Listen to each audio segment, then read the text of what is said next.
Hello there, my very good friends, and a warm welcoming good afternoons to you. On this one, we're going to talk about Bryan Danielson and what the heck is going on with his neck. More details on Jimmy Jacobs leaving AEW. Bit of an update on the AEW Women's Division's booking. And the Costco guy lays down a challenge for AEW Full Gear. I'm Adam Wilborn. Saving the biggest story till last. Oh yeah, big justice. Yes. And this is the after news. All right, let's talk about Bryan Danielson. Oh, R.I.P. Yesterday on the news, Andrew Pollard covered the Fightful story that came out about Danielson, his future, following his loss to Jon Moxley. You know, you saw the stuff, plastic bag, all that. Wheeler, how could you? What a silly sausage. Dave Meltzer has an update on Danielson, just what might happen next for him. And we know he's going to be gone, basically, for a bit. So Dave writes that Danielson went out the way he wanted. He got murdered, basically. How would you like to leave, Mr. Danielson? Get dead. my ass kicked. That's the most Danielson thing of all time, really. It's really uneasy feeling to the end of that pay-per-view, wasn't it? Normally it's great. either like a heel champion saying boo, or it's like, yay, the person. Everyone was just like, what the hell happens now? Yeah, wrestling needs more bummer angles like that, like downers. I'm into it. But apparently the door is open for a return as a part-timer if Danielson wants to do that. But this isn't necessarily guaranteed. He's going to have neck surgery first, and after that he's going to make a decision. Now obviously history says that he'll probably come back at some point, but you know it could be a long time away. And who the heck knows what creative is going to look like a long time away. A lot of the Shane time McMahon will probably be in charge by then. Reprise that legendary feud / alliance. But yeah, Danielson, wrestlers are lying ass MFs. So like a lot of the time you do have to take a little pinch of salt with what they say. But at the same time, I believe that this man is very busted up and he wants to spend more time with his family. So yeah, exactly. It's one of those things. Dave sort of echoed this on Twitter around the same time as he got Bryan Danielson got killed. That we all knew it was coming, and we still weren't ready for it. Basically, I think the surgery. There was talk about the surgery. I think before All In, so people were thinking maybe he doesn't even win it there.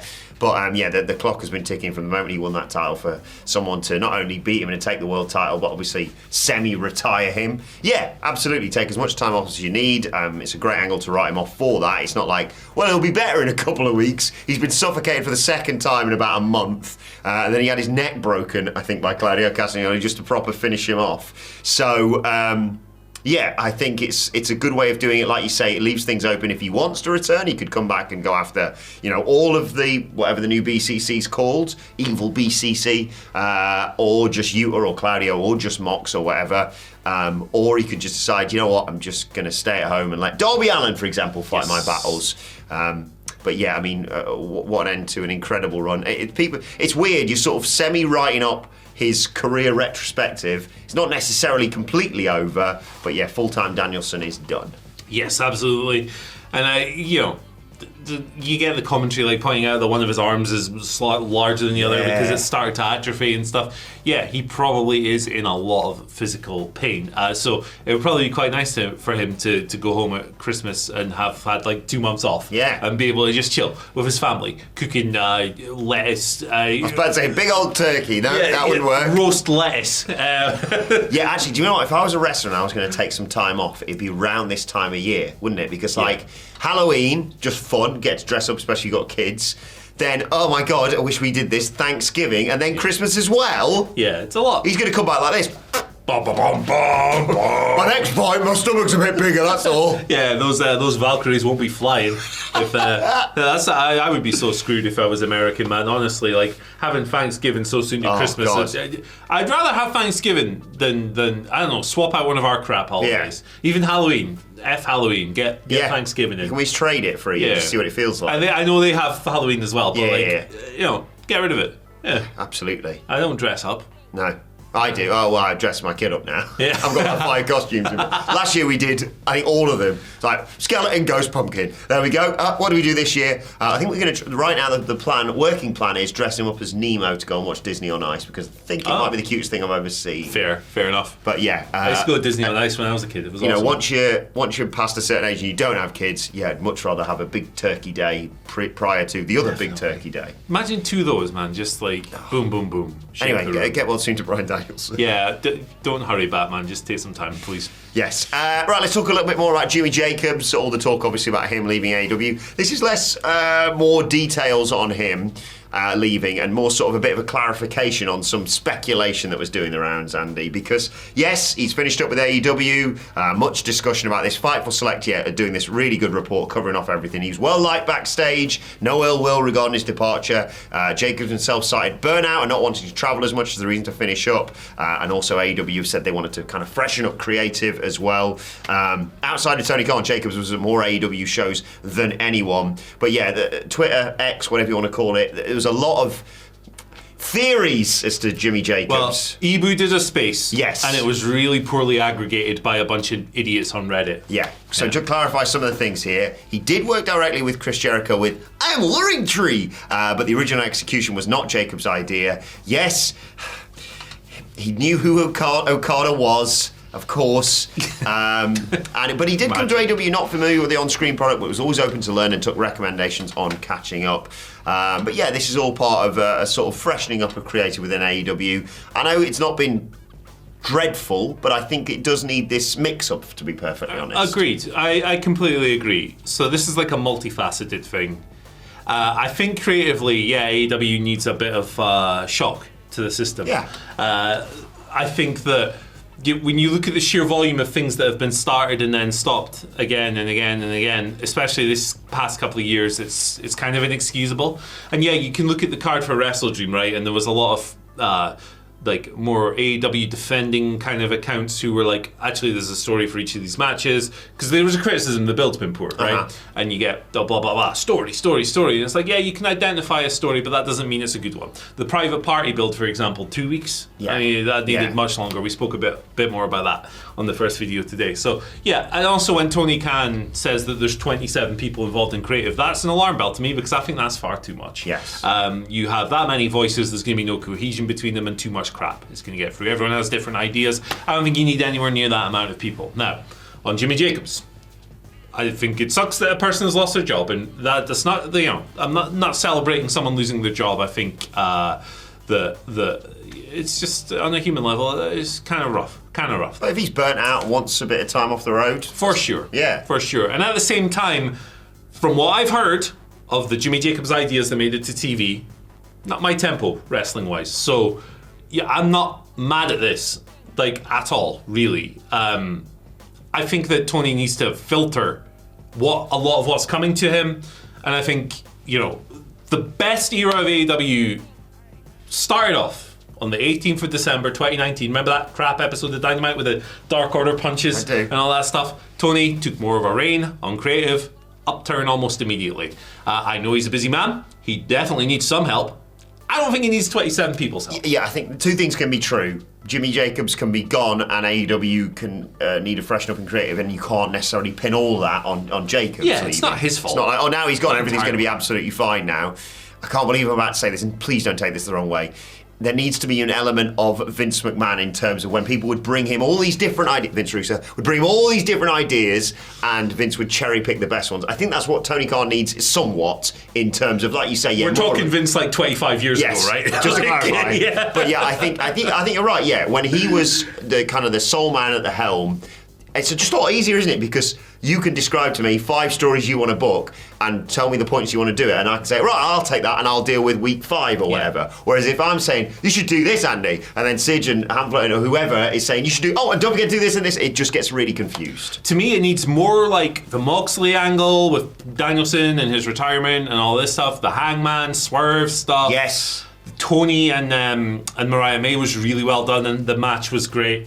It needs more stories like that, which are built carefully and slowly and gradually, and all of this stuff. And for me, less the learning tree and less heel authority figure Young Bucks, which has just kind of been abandoned a little bit and not really gone anywhere. And you've got Jack Perry over here who still has an identity crisis as a heel. Yeah. And it's like there's a lot of stuff. Like GYV showed up and suddenly they're just afterthoughts. Yeah, there's a lot. There's a lot of stuff. So yeah, not like a hard. This isn't like a right. We're going to be aiming at this like WrestleMania or whatever. But yeah, I think they should be looking now and going, okay, what do we want to achieve by, let's say, Double or Nothing next year? Yeah. Right? And then you work towards that. I'm not saying everything has to culminate at that show, but you say, yeah, what's the storyline we want to do in over the course of 2 months, and what's the storyline I want to do over the course of a year. Because like you say, long-term storylines is what really gets fans invested and really gives you that sense of reward for tuning in week in, week out. The examples are right there, aren't they? Hangman, Swerve, Moxley, Danielson, Mariah, Tony. Even back MJF, Punk and stuff like that, like the investment in those long-term storylines. And you don't have to do trilogies for everything, WWE. But I just want more cohesion and direction going forward. Completely agree. Let's talk a little bit more about the AEW Women's Division and some of the booking going on there. Willow Nightingale, obviously, defeated by Mariah May at the pay-per-view. She won that opportunity. It's my least favourite word. By winning a 4-way. It was originally going to be her versus Britt Baker. And a lot of folk looked at that and went, well, Britt's going to win because Tony loves Britt and all this stuff. Incorrect, apparently. According to Fightful, the reporting here that Willow Nightingale was actually planned to defeat Britt all along on Dynamite. Now, obviously Britt pulled out of that match because she was sick, and we got the 4-way match. With the 3 former champions, it was a nice touch. Exactly. A bunch of people went, oh, Britt must have gone, that doesn't work for me, sister. That's not the case either. She was legitimately unwell, and AEW has been extremely strict about talent not wrestling with fevers and strep throat and things of that nature. Yeah, if you got a minging ass cough or whatever, don't come to work seems to be the AEW philosophy. So hard to argue. Exactly. Yeah, I think it didn't really affect the build too much, to be perfectly honest. I think if anything, it arguably helped Willow being able to sit there and say, yeah, I've beaten 3 former champions in that 4-way.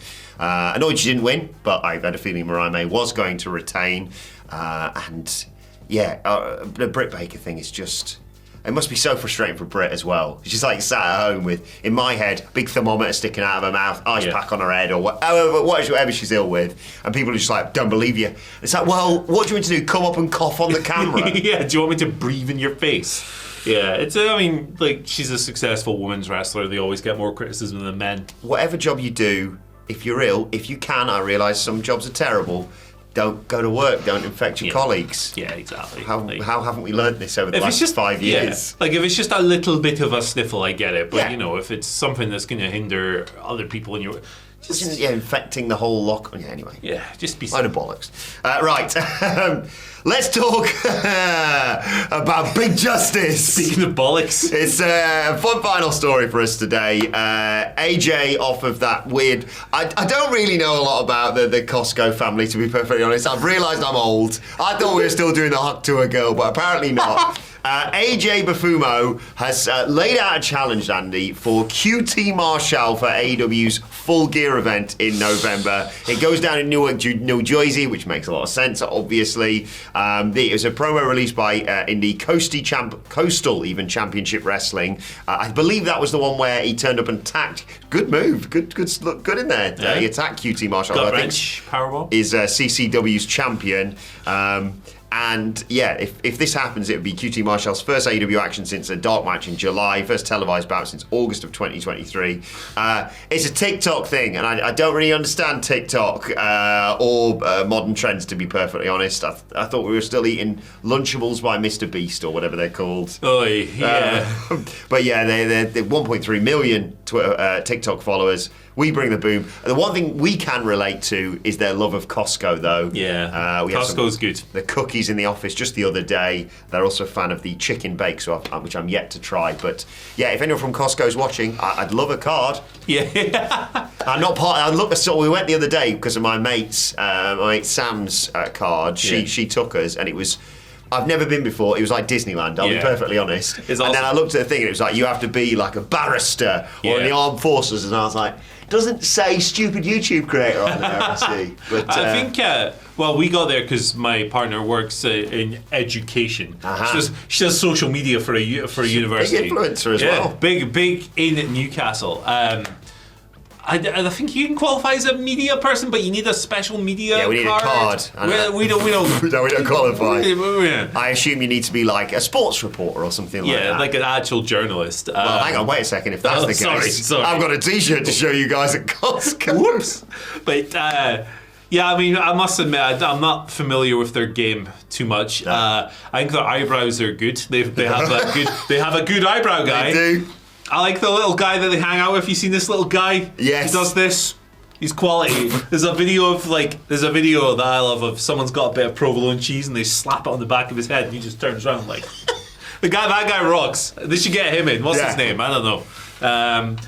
Yeah, I mean, I don't need to see the Costco guy versus QT Marshall on a pay-per-view. Maybe TV is a better place for that, but look, QT's a professional dude. He'll do a good job. I assume it'll be a 0-hour thing. Yeah, and this... Not the main event of Full Gear. Yeah, no imagine offense. that. We bring the boom. This guy, AJ, has indie experience. He used to wrestle as Eric Justice, I believe. Good name. Early 2000s. I saw a highlight clip of him doing the rounds. He looked good. Okay. He looked good. He's got that kind of 80s wrestler physique as well, where he's like a big bulky dude. So, hey, look, I'm sure it'll be fun. They're spicing up the 0 hours, aren't they? They are, Rico was on thingy, wasn't he? Yeah, that was not for me. Okay. But if you're into that, cool, good for you. We have different tastes. That's fine. Yeah. Who are they going to book next? So, Hawk Tua versus get her versus Satnam Singh or something. I don't know. Hawk Tua. Oh, God, I now want Costco cookies. I'm just hungry now. Yeah. I mean, I didn't drive in today. I could have gone. I've got the car. Right, we're off to do that. Let us know your thoughts in the comment section. This body needs more cookies, 100%. Check out the morning news. Guess what, Andy? It's available. Oh, look at that. Right here. Bye, Costco. Eyebrows. I want to create it.